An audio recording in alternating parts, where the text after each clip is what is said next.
حضرت انس بن مالک کہتے ہیں میں حضور کے پاس بیٹھا تھا، حضرت عبداللہ ابن عمر بھی بیٹھے تھے، کوئی بات ہو رہی تھی، ایک حجرے میں بیٹھے تھے، دروازے پہ دستک ہوئی، مسند امام احمد میں حدیث ہے،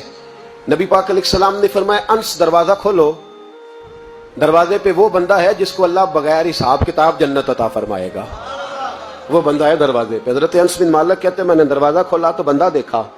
غریب سا ایک انصاری صحابی، اور بندہ بڑا سادہ، وضو تازہ کر کے آیا ہے تو پانی کے قطرے داڑھی سے بہہ رہے ہیں، اور چمڑے کے جوتے اس نے لپیٹ کے نا تو بغل میں چھپائے ہوئے، آ کے اتحیات کی حالت میں بیٹھا، حضور سے دو چار باتیں کی، چلا گیا۔ ہم اس کا رنگ دیکھتے رہے اور مصطفیٰ کا کرم دیکھتے رہے۔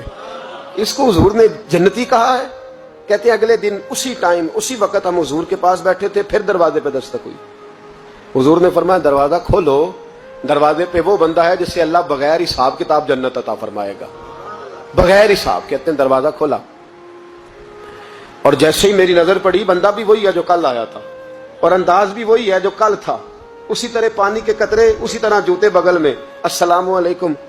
کل حضور فلاں بات کی تفصیل پوچھنی مجھ سے رہ گئی تھی، غلطی ہوگی، دوبارہ آیا ہو۔ اس نے اپنی گفتگو کی، چند جملوں میں بات سمیٹی، چلا گیا۔ فرماتے ہیں اتفاق کی بات کے دن تیسرا، بندے بھی ہم دونوں،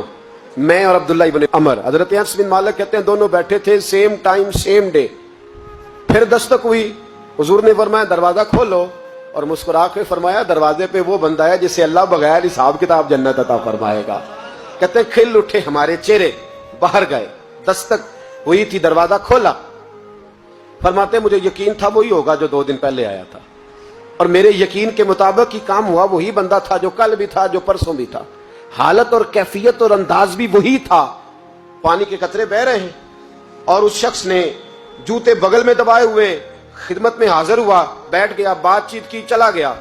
حضرت انس بن مالک کہتے ہیں تھوڑی دیر ہوئی تو حضور بھی تشریف لے گئے۔ حضرت عبداللہ ابن عمر مجھے کہنے لگے یار ویسے کتنے اس کے نصیب ہیں، کتنے نصیب ہیں، کوئی آیا لے کے چلا گیا، کوئی آیا لے کے چلا گیا، کوئی عمر بھر بھی نہ پا سکا، میرے مولا تجھ سے گلا نہیں، یہ تو اپنا اپنا نصیب ہے، یہ تو اپنا اپنا، اور نہ کسی کے حال پہ طنز کر، نہ کسی کے غم کا مذاق اڑا، وہ جسے چاہے جیسے نواز دے، یہ مزاج لطف رسول ہے صلی اللہ تعالی علیہ وسلم۔ کہتے ہیں ہم لوگ گفتگو کرنے لگے، عبداللہ ابن عمر مجھ سے کہنے لگے یار ویسے پتہ کرنا چاہیے یہ کون سا عمل کرتا ہے، پتہ کرنا، جیسے ہم نہیں پتہ کرتے کہ یہ بندہ بڑا چمک گیا، پتہ کرو کون سا کاروبار کرتا ہے، ذرا اس کی جاسوسی تو کرو۔ اور بندے بھی بڑے سمجھدار ہیں، وہ سائیڈ بزنس نہیں بتاتے، وہ کہتے ہیں وہ جو میرا علیحدہ ہے وہ نہیں بتانا، کہیں یہ نہ شروع کر لے۔ حالانکہ انسان کے پاس جو خوبی، جو اللہ نے اسے دولت دینی ہوتی ہے، وہ اپنا اپنا نصیب ہوتا ہے، وہ گھر میں بیٹھے بھی اللہ عطا کر دیتا ہے۔ وہ کہتے ہیں کہ پتہ کرو کیا عمل کرتا ہے، تو حضرت عبداللہ ابن عمر کہتے ہیں میں اس کے پیچھے ہو گیا، اس سے سلام لی، تو میں نے کہا مجھے 2-3 دن کے لیے مہمان بنا لو گے، مان نہ مان میں تیرا مہمان، 2-3 دن کے لیے مہمان بنا لو گے؟ تو کہتے ہیں مجھ سے کہنے لگا کوئی گھر میں جھگڑا ہو گیا، کیونکہ پڑوس میں تو تمہارا قریب ہی تو تمہارا گھر ہے، میرے مہمان بننے کو جھگڑا ہے؟ تو میں نے کہا چلو ایسے ہی سمجھ لو، پر مجھے مہمان بنا لو۔ کہتے ہیں میں 3 دن اور 3 راتیں اس شخص کے ساتھ رہا، وہ کتنا صدقہ کرتا ہے میں نوٹ کرتا رہا، نماز کتنی پڑھتا ہے، اس کا کیا، میں چاہتا تھا کہ وہ عمل مجھے ملے جس کی برکت سے مصطفیٰ نے اسے 3 مرتبہ جنتی فرمایا ہے، تاکہ وہ کیفیات مجھے بھی ملیں۔ حضرت عبداللہ ابن عمر کہتے ہیں کہ میں نے کوئی خاص چیز نہیں دیکھی، وہ عشاء پڑھتا تو فجر تک بستر پہ کروٹیں لیتا، اور میں الحمدللہ اٹھ کے تہجد بھی پڑھتا، نوافل بھی پڑھتا۔ کہتے ہیں وہ 1 سپارہ پڑھتا، میں 3 پڑھتا۔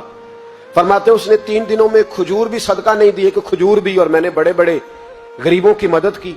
میں کہنے لگا کہ عمل تو میرا زیادہ ہے اس سے، پھر خوبی کیا ہے؟ خاص توجہ کرنا، اسلام اور دین کا جو فکری اساس ہمیں صحابہ نے دی۔